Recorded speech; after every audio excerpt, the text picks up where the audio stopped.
Hello KaiPlay, my name is Argenis Ramirez and it is my pleasure to present on behalf of my co-author Michael Lankes our work on making sense of the aesthetics of playing with games.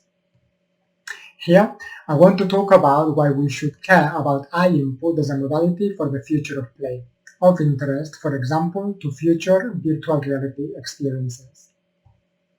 Gaze interaction in games enables mechanics such as the aiming of weapons, game navigation, or the selection of objects just by looking at the screen. We can find several surveys and frameworks in the state-of-the-art focusing on understanding the use of gaze input in games to either compare the use of gaze with the use of the mouse, the use of gaze-only interaction for accessibility purposes, to illustrate the use of gaze to support game control or analyze players' behavior, and the use of eye input to trigger different game mechanics. What these approaches have in common is the predominant focus on the eye tracker capabilities and the different types of input, and the formal elements of games such as mechanics, rules, goals, and procedures, leaving little attention to the player. Within, there is a need to understand the potential of gaze-based interactions to contribute to the player experience to better highlight its value for the future of play. In this work, we introduced Eyesthetics, a conceptual framework focusing on the aesthetic player experience of interacting with the eyes. The framework puts the player in the center of attention to formalize a collection of potential experiences based on how the players look at or attend to the game. The framework sets as the starting point the description of gaze interaction as the action that sets a relationship between the player as the subject and the game as the object. The framework introduces 4 dimensions: gaze identity, mapping, attention, and direction. These dimensions emerge from the survey and analysis of more than 200 research and commercial games. Each dimension dissects the potential player interpretation of gaze interaction and their contribution to different player experiences. Let's take a closer look. Identity and mapping describe the role of gaze in the game and how it is integrated into the scene.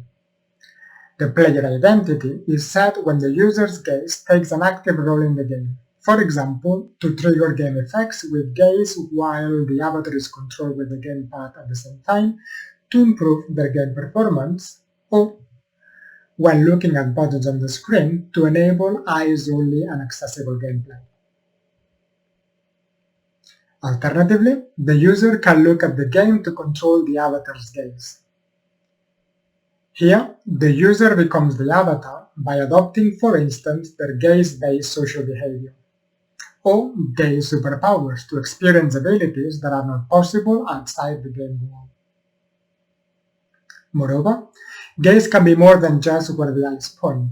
It can convey nonverbal communication, modify the direction of objects inside and outside the game to provide gaze-enabled visual control and augmentation capabilities, control the position of the avatar or their body, or it could trigger game actions by performing gaze gestures, using the eyes as a gamepad.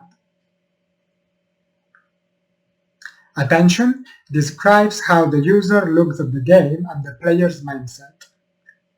Gaze interaction is grounded in looking directly at the screen, motivated by the metaphor what you look at is what you get. However, sometimes the user could be penalized and must avoid looking at the game to win, play with the eyes closed, or use the wider field of view. Other games mechanics require to look at things differently and to explore what we can do with the eyes. For example, winking to charm a game character, or by sharing the attention with someone else to increase social presence, either between two users or between the player and the avatar. Finally, direction describes the object of the interaction. The user generally looks at the world to interact with gaze, trigger game effects, and to indicate their intention.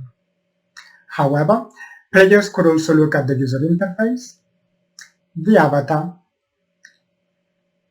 of other players, a non-player character to use their social gaze, or the gaze marker of a co-player to enable collaborative and competitive play experiences. In our work, we analyzed state-of-the-art gaze-enabled games through the Lankes side-by-side framework to visualize and explore the resulting design space with an interactive application. The uniqueness of the Eyesthetics framework is the focus of attention on the player experience, leading to new opportunities for gaze design in games that convey the complexity of gaze and game dimensions in providing different aesthetic player experiences. Beyond design opportunities, we aim the framework to provide a new lens for design that is integrative and compatible with previous work, working as a new tool in the design playground. We aim to inspire both game designers and researchers to understand gaze input beyond game control, to highlight its contribution to the player experience, and we call for future work as gaze-based interaction continues developing. Thank you.